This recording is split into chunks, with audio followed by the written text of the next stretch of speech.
السلام عليكم ورحمة الله وبركاته. لما أصحابتنا نقول حرام والدين وصلاونا channel كنا subscribe كسارة وحق على أفرتنكي إن شاء الله بقولك جالسية وإنه maanta iyo filim cusub. filimkaas oo waliba lagu magacaabo compat field una jilayo sheekhda waaweyn ee tujin jirtay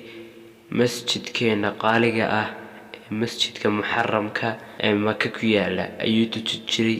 sheekhana waa kan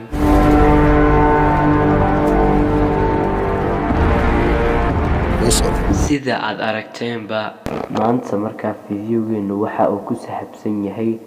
waa sheekhaas iyo filimkan dadka ku casuumay weeye kuwaas oo ku casuumay filimkan inuu jiro waa kaamarna isaga oo filimka lagu dilayo markaa maanta wadankii qaaliga ahaa ee islaamka lagaga dayan lahaana oo xadka ka sii baxayo kuna dayanayo wadamo kale oo Hollywood iyo Bollywood bale markaa anigu waxaan kula talin lahaa islaamka inay gacmaha isqabsadaan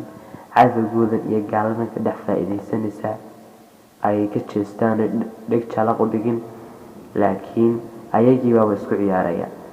bal xawada filimka inay carabiga fahmaysaan bay ila tahay واسمعون انتم قولوني احسن بلا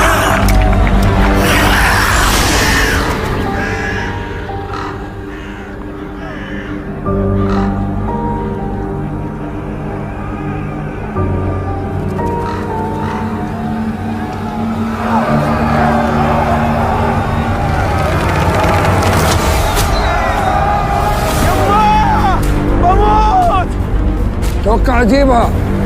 توقعتي مليار في المية ما راح تجيبها يا فاشل موتوني وقفلت